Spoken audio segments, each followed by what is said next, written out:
Hey there everyone, I'm back with a brand new electric scooter review. And right here in this box is something brand new that just came in the market, something pretty exciting. It's none other than Hiboy's very first big wheel scooter.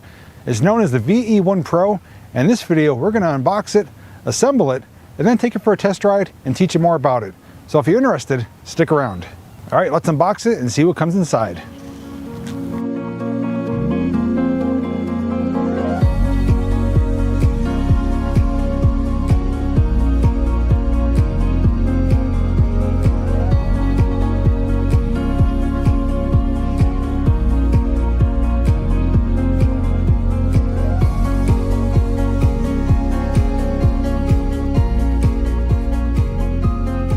All right, so now that everything's out of the box, come on over, I'll show you what came in the box.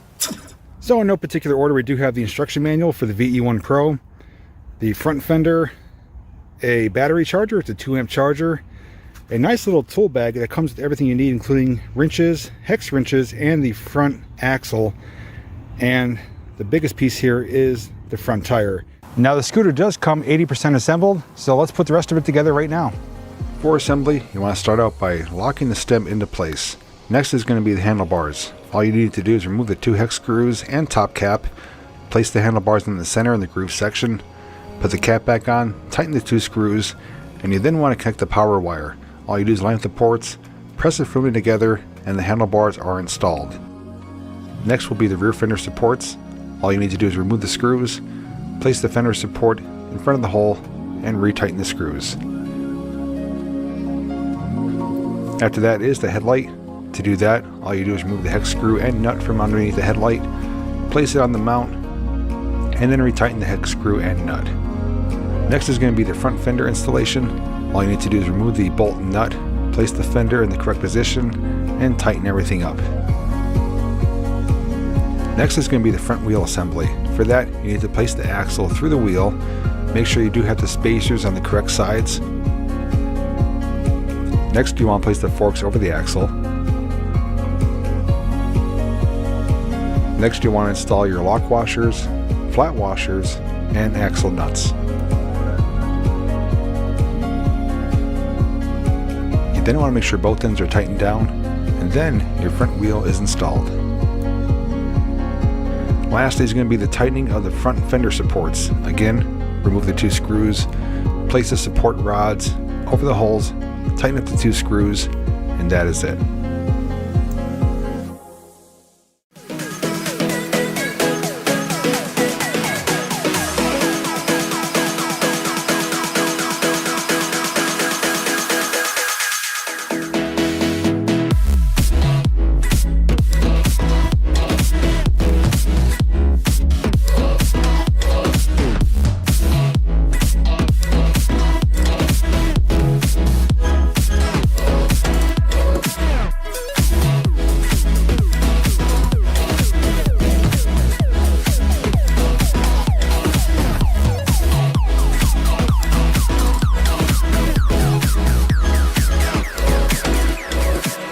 So here it is fully assembled. I can tell you right at the bat that everything you need to assemble it does come in the tool bag. No additional tools are required. It is advertised to take between 20 to 40 minutes for assembly. It really depends on your skill set and if you do have someone helping you or not. It took me about 15 to 20 minutes. Honestly, it wasn't that bad. The instructions were very clear and straightforward. And if you do need additional help, you can watch the online tutorial video, which will be linked down below in the description. But if you follow along with me, it's very simple and you're ready to go in no time. A couple quick things I do want to mention is that the deck on this is enormous. This is the biggest deck I've seen on a scooter that I've actually owned, and seeing how big it is, you can put your feet in any orientation you want. There's plenty of room and then some. Also, another key feature is adjustable handlebars. So whether you're shorter or taller, you can adjust the handlebars for your comfort level, and that is a great feature to have. Now I will say I'm not a huge fan of pneumatic tires, just because I've seen videos of how strenuous it can be to change tires on a scooter. But I do have to say, with how easy it was to assemble it, this would be a breeze to take the tires off and to change the tires out for new tires or tubes or whatever you want to do. So having to take the tires off if you do get it flat is honestly not a big deal on this scooter. They made it very simple. But now I'm going to take it home, give it a full charge, and then we're going to do a test ride and learn more about the VE1 Pro. All right, so after taking the scooter home, I did fully charge the battery. Made sure I had proper air pressure in the tires and had to give the brakes a quick adjustment. So essentially, we are ready to ride. And we're gonna do that in just a moment. Before I ride though, I do wanna go over just a couple things I did notice as I had at home and I was going over the entire scooter. So I do wanna start off talking about the handlebars. Now, this actually comes with locking grips. These are locked into place, they don't twist or move, and they feel really great. They feel like high quality grips. I love the way they feel. It's a nice comfortable feel, not too thick, but they do feel nice and comfortable.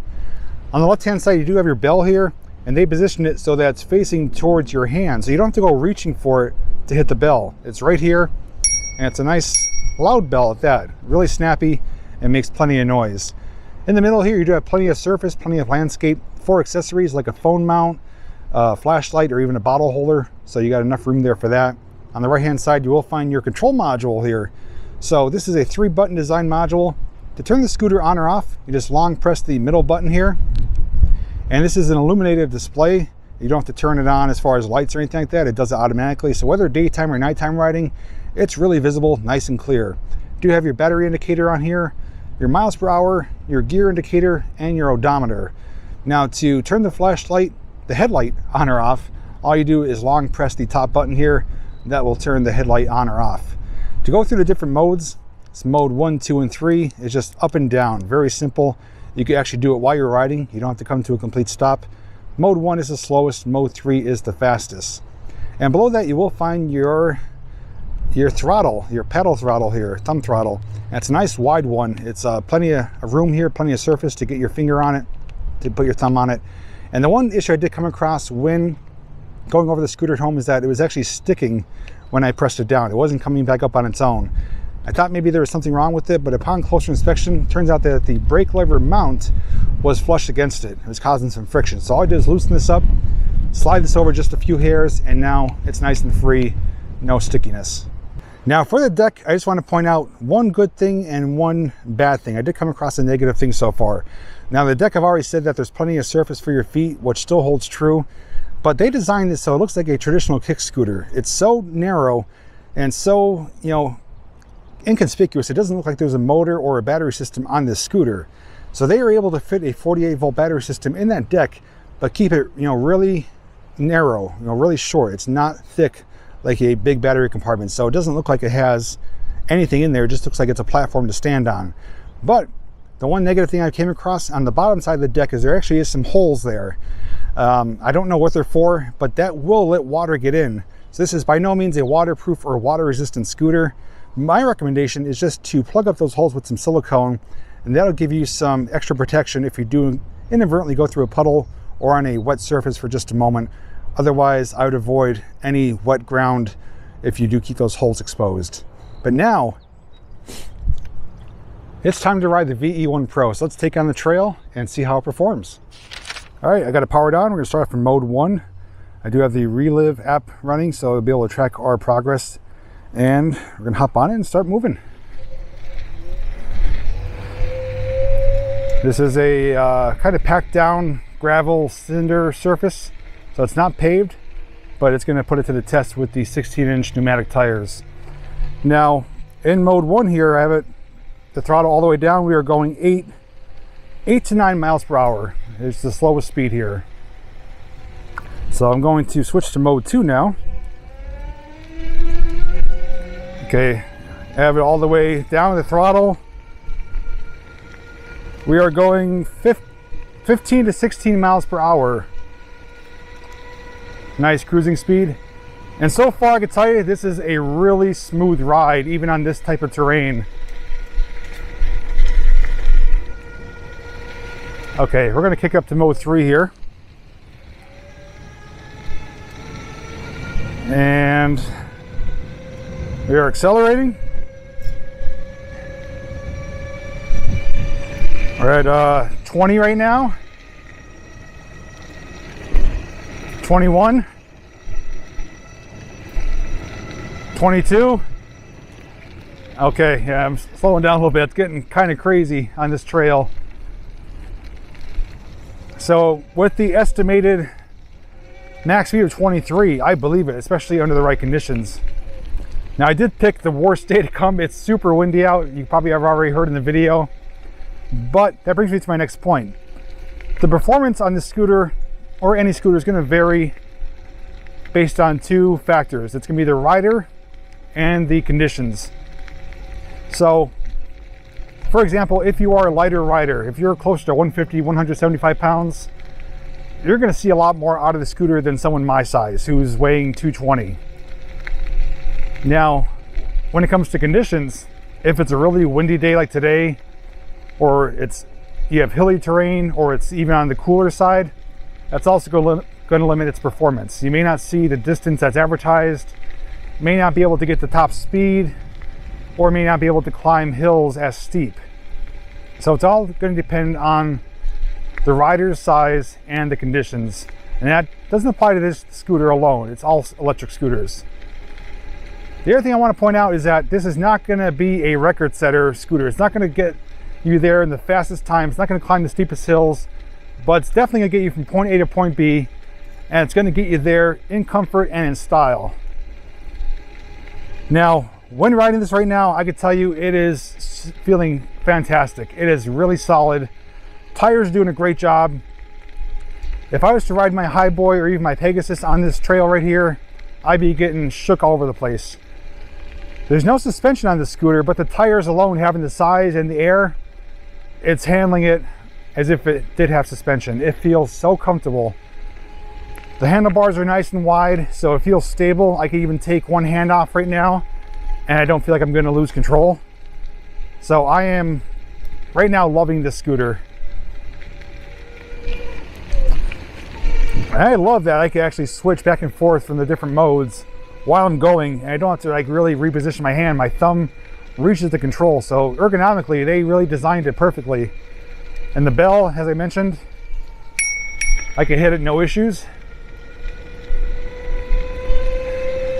And this opens up a whole lot more possibilities for leisure riding, whether it's a paved trail, a dirt trail.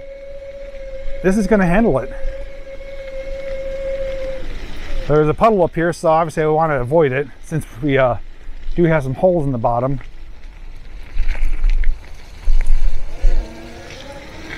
All right, so I'm going to open her up now and just see how she holds up on a little straightaway here.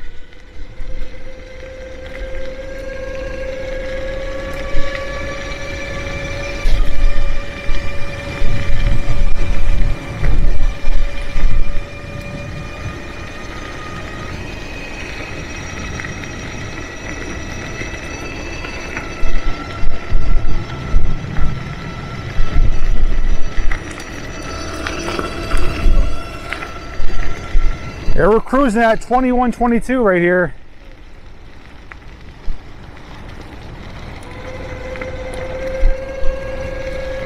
We've already gone, I believe, 2 miles.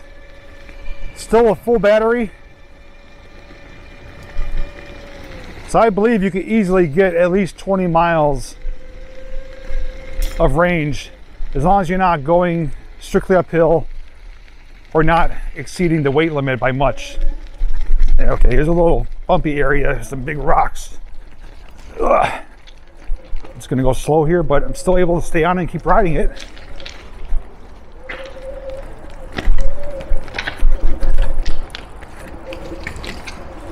I definitely want to silicone those holes. All right.